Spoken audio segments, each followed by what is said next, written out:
Say he's Allah, the only one. He has no parents, no daughter, no son. Nobody's like him, and he's like no one. Say he's Allah, the only Hi, I'm Bart one. Yerman, Professor of Religious Studies at the University of North Carolina at Chapel Hill, and author of the books Misquoting Jesus.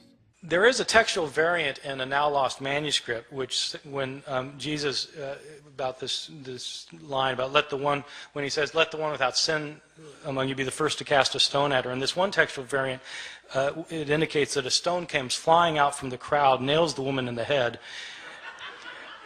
and Jesus says, "Mom, sometimes you really tick me off."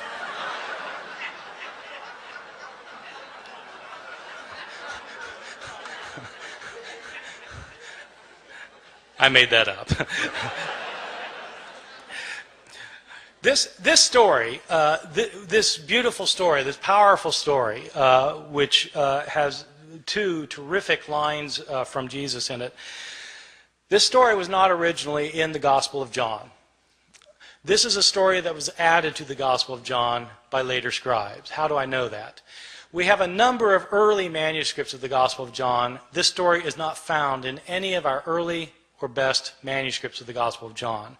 The Greek authors who wrote commentaries on the Gospel of John over the centuries don't mention this story until the 10th century, 1,000 years after the days of Jesus.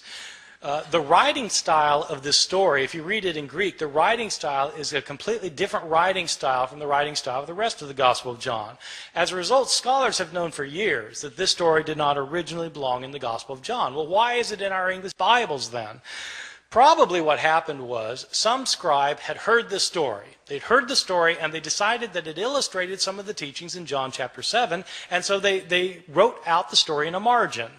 A second scribe came along, saw the story in the margin, and thought it belonged in the text, and then wrote his manuscript by putting the story in the text. Another scribe comes along and copies that manuscript, and that manuscript gets copied, and so on until it becomes part of the textual tradition. And it's these later manuscripts that were used by the translators of the King James Bible in 1611, so that the story came into English through the King James Bible.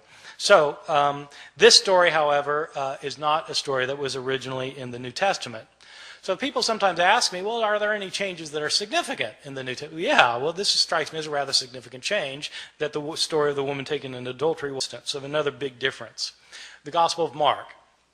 Mark is probably my favorite gospel because it's so subtle and understated in places, and it says things that you don't expect. And nowhere is this more true than in the ending of Mark's gospel.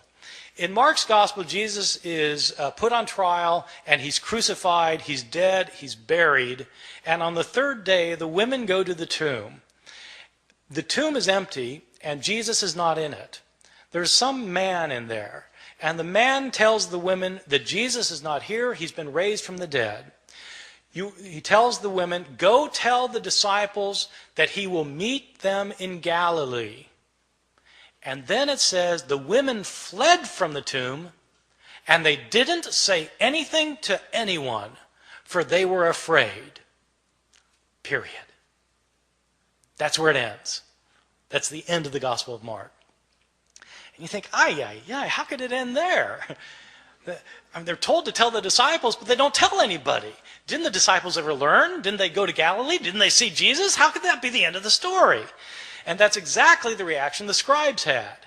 They got to that ending, they said, how could it end there? And scribes then decided it couldn't add there, and so they added 12 verses. So that in your English Bibles today, you'll find 12 more verses after that, after chapter 16, verse 8, and often they'll be in double brackets, because the translators will tell you in a footnote, these verses weren't originally in here, these were added by later scribes. In these verses, in these added verses the scribes added later, but we know they're added later because they're not in the earliest and best manuscripts. The writing style is different from the rest of the Gospel of Mark, and in fact there are inconsistencies between this ending and the verses that precede it. So this is clearly an addition to the Gospel of Mark. In these final verses, according to these final verses, the women do go tell the disciples do go to Galilee, they do meet Jesus there, and Jesus then tells them that they're to make disciples of all the nations, and people who become his disciples will be able to speak in foreign languages that they previously didn't know. They'll be able to handle deadly snakes, and they'll be able to drink poison and it won't harm them. These are the verses that the Appalachian snake handlers in my part of the world use to base their liturgical practices on. I've always thought that sometime in the ambulance on the way to the hospital, somebody should point out, well, actually those verses aren't in the Gospel of Mark.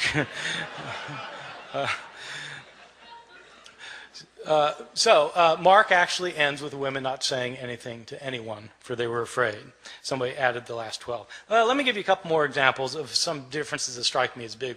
One that I think is really quite interesting that scholars debate. The first two I gave you, scholars don't debate very much. Almost everybody agrees that they weren't originally there. But there's an interesting change in another story in Mark that there's a lot of debate about among scholars. It's a story in Mark chapter 1 where Jesus heals a leper. And the way the story works is that Jesus is walking along, and a leper comes up to him, and the leper says to him, this is this guy with leprosy, and he comes up to him and he says, Lord, if you're willing, you're able to cleanse me. And in most manuscripts it says that Jesus felt compassion for the man, and he reached out his hand and he said, I am willing, and he healed him. But in several ancient manuscripts it says something different. In these other manuscripts, instead of saying Jesus felt compassion for the man, it says, and Jesus got angry and reached out his hand and said, I am willing, be cleansed. Getting angry. Now, scholars have to debate which is the text that Mark originally wrote and which is the text that's been changed by a scribe. And one piece of logic that scholars have used over the years is this. Ask yourself, which text is a scribe more likely to have created out of the other?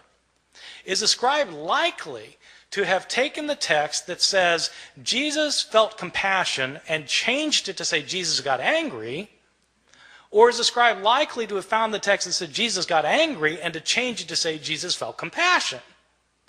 Well, if you put it like that, then, the latter's more likely something a scribe would have changed.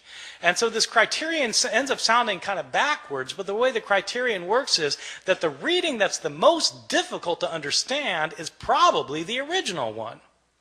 Okay? The more difficult reading is to be preferred. And so that's one reason for thinking that, in fact, this text originally said Jesus got angry. And there are actually a whole host of reasons for thinking that's what the text said. The next step, then, is to ask, well, what's he angry about? In other words, to try and figure out what the text means. But you can't know what the text means unless you know what the text says. You see? So you've got to establish the words first, and that's what people who are textual critics do. They try and decide what the words originally were. Let me give you one other example, and then I'm going to stop and take any questions that you have.